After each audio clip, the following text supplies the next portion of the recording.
Hi, I'm Maria. OFW, kaya natin to. Alam mo yung feeling na gusto mong pumunta sa ibang bansa dahil gusto mong mabigyan ng magandang kinabukasan ng family mo. Yung feeling na nandito ka na sa ibang bansa pero gusto mo nang umuwi dahil namimiss mo na sila. Namimiss mo ang tawanan, kulitan, yakapan, halikan. Namimiss mo yung pagmamahalan na sa kanila mo lang nafe-feel. Sa family mo, alam mo yung feeling na nandito ka na sa ibang bansa at araw-araw mo silang naalala. Yung feeling na iiyak ka na lang dahil naalala mo yung magandang alaala doon sa Pilipinas. Yung feeling na wala ka nang magagawa kasi nandito na tayo, nandito ka na sa ibang bansa. Yung feeling na gustong gusto mo umuwi pero wala kang magagawa kasi tatapusin mo pa yung contract mo. Yung feeling na gusto mong sabihin sa kanila in person na mahal mo sila. Kasi nga kung minsan, diba, hindi natin na-appreciate yung isang tao pag nandyan lang siya sa tabi mo. Na-appreciate natin ito pag malayo na kayo sa isa't isa. Yung feeling na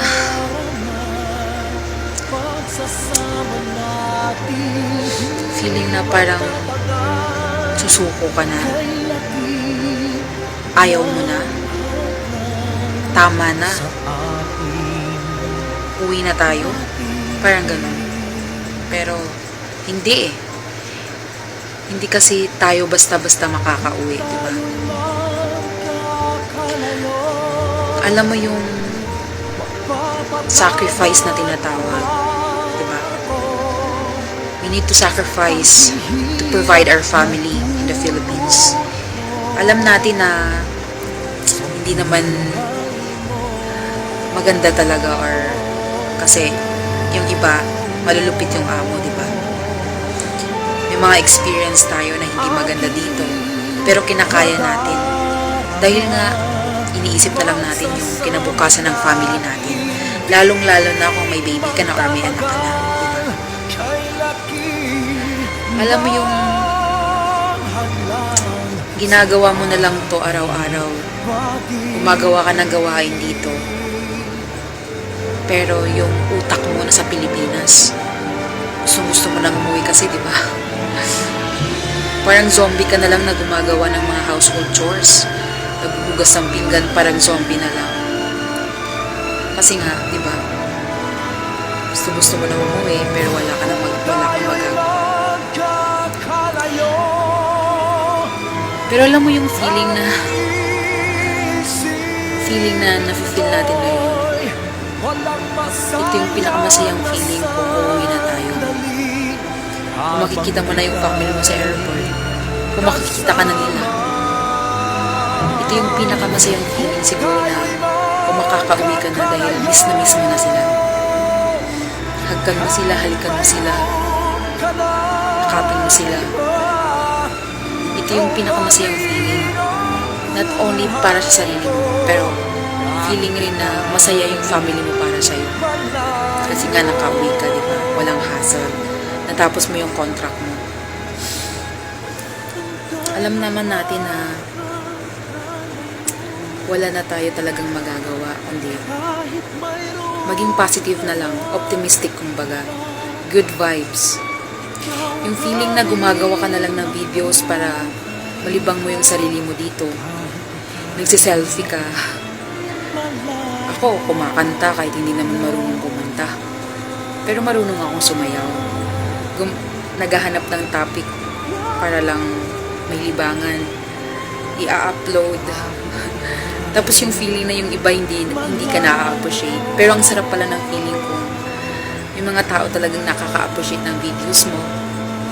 Ang sarap kasi nung feeling na yon kasi parang sila yung nagmo-mold sa'yo na sige pa, gumawa ka pa ng videos. Sila na lang yung hinuhugutan ko ng lakas para gumawa ng videos. Salamat sa mga taong na-appreciate yung videos ko, yung sayaw ko, yung talks ko. At yung iba, ina-appreciate din yung kanta pero hindi naman kagandahan yung boses ko. Thank you so much. OFW, kaya natin to. Manalangin lang tayo. At syempre, lakas lang ng loob. OFW kasi ito yung mga tao na matitibay yung loob. Kasi nga nandito tayo sa ibang bansa. We are independent. Sinasabi ng mga friends ko, oh, bakit ka aalis sa ibang bansa? Nakatapos ka ng college tapos aalis ka? Kasambahay? Hindi ko naman talaga nilalang yung kasambahay. Kasambahay kasi marangal na trabaho ito eh. Yung sweldo natin equivalent sa kung nakapasok ka sa teacher, di ba? Hindi naman talaga ako mahilig maggumawa ng household chores, pero ginagawa ko to para sa family ko. Ginagawa ko to para mabigyan ko sila ng magandang kinabukasan. Kaya OFW, kaya natin to. We need to sacrifice, we need to be strong, we need to be tough. And yung pagmamahal kasi nandyan lang yan. Hindi man tayo nagko-communicate araw-araw sa kanila, hindi man sila nagtatawag sa atin or nagko-communicate sa atin araw-araw. Pero kung uuwi ka sa Pilipinas, nandyan pa rin yung family mo. Sila pa rin yung uuwian mo. Kung minsan lang yan na iiyak na lang tayo kasi hindi nila tayo naaalala. Pero dadating at dadating yung araw na ma-appreciate ka nila. Kasi nga nakatulong ka sa kanila. Yun yung importante. Dito lang, masalama. Dito lang magtatapos yung selfie videos ko. Thank you so much sa nag-view ng videos ko. Nandiyan sa timeline at sa page ko, Maria Bangilan. Walang space po yun, Maria Bangilan lang. Thank you so much sa nagpa-inspire sa akin kagabi. Kung sino ka man, alam mo kung sino ka. Nagpa-inspire na sinabi niya na gumawa lang daw ako ng videos. Thank you so much. Thank you sa'yo. Idol. Bye!